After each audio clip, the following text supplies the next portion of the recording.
Koremade no What's the Box de wa. Ok, on va donc ouvrir nos paquets.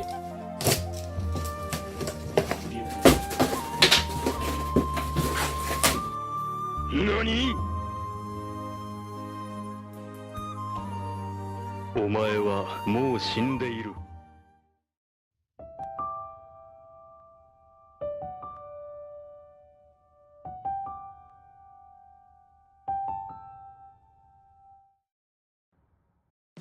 Yosh, salut à tous et bienvenue dans ce 4ème épisode de Y'a quoi dans la boîte, cette fois consacré à des figurines officielles. On commence tout d'abord avec une figurine de la saga Fate, plus précisément Fate Grand Order, le jeu sur téléphone sorti au Japon et ensuite aux US. Je ne me souviens plus du prénom de ce personnage, vous pouvez le mettre en commentaire d'ailleurs, je sais juste que c'est un servante assassin. C'est une figurine de la gamme Jama. En termes de position, moi je la trouve simple mais efficace. Son épée est plutôt bien faite, on voit bien que c'est du plastique, que ça tient un minimum. La peinture est plutôt correcte, bien que le jaune soit un petit peu granuleux à certains endroits. Écharpe fragile, mais au moins c'est du plastique dur.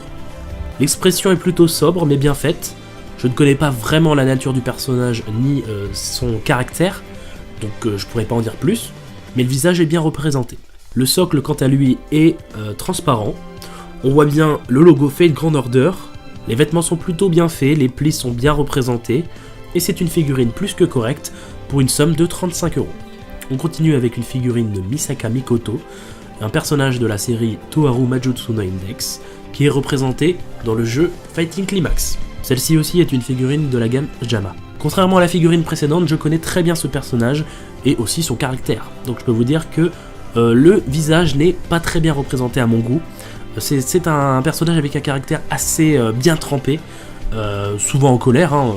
D'ailleurs c'est ce qu'on pourrait appeler une tsundere, donc d'après moi son expression ne reflète pas forcément le personnage auquel elle appartient. En ce qui concerne la position, c'est un coup de pied plutôt simple. Le mouvement est fluide, la jupe vole au gré du vent, j'ai envie de dire, laissant représenter le short emblématique du personnage. Je trouve les vêtements un peu épais, les pliures pas forcément ce qu'il y a de plus joli. Par contre en termes de peinture, je la trouve lisse et uniforme, et donc très bien représentée. Le socle quant à lui est plutôt basique, mais il offre un bon maintien à la figurine. Une figurine pas très complexe, mais pour un prix raisonnable de 30€. On passe à la troisième figurine qui fait partie de la gamme Banpresto, et c'est Roronoa Zoro de la série One Piece. Je trouve que c'est une figurine plutôt complexe, détaillée, avec des couleurs vives qui ressortent bien. On peut voir Zoro effectuer un mouvement de coupe vertical.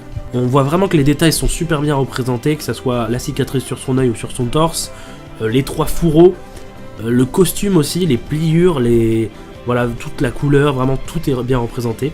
Peut-être un petit bémol sur la longueur du sabre ainsi que l'épaisseur au bout de la lame. C'est une figurine qui vaut son prix, donc 40€. Et on termine avec une figurine de la gamme Jama, de la saga Monogatari, et le personnage s'appelle Black Anekawa. Malgré la bouche un peu entrouverte qui donne une impression d'ahurie au personnage, je trouve que l'expression est plutôt bien faite. J'aime particulièrement la position du personnage, qui offre une liberté de mouvement, et on sent bien le comportement du personnage rien qu'avec son positionnement. Les cheveux à l'avant sont bien représentés, alors qu'à l'arrière ils sont très peu détaillés, mais ça reste acceptable. C'est donc une figurine très détaillée, avec une position plus que convenable, pour un prix seulement 35€. Ce 4ème épisode de Y'a quoi dans la boîte est terminé, j'espère qu'il vous a plu. N'hésitez pas à nous suivre sur les différents réseaux sociaux. On se retrouve pour une nouvelle vidéo sur Manga Corp. D'ici là, portez-vous bien. Yo. Putain, tu vas la fermer ta gueule, je comprends rien à ce que tu dis là. T'as qu'à lire les sous-titres, connard. Je disais donc que je vais venger mes frères. Tout sauf des oreillers, merde. Ah!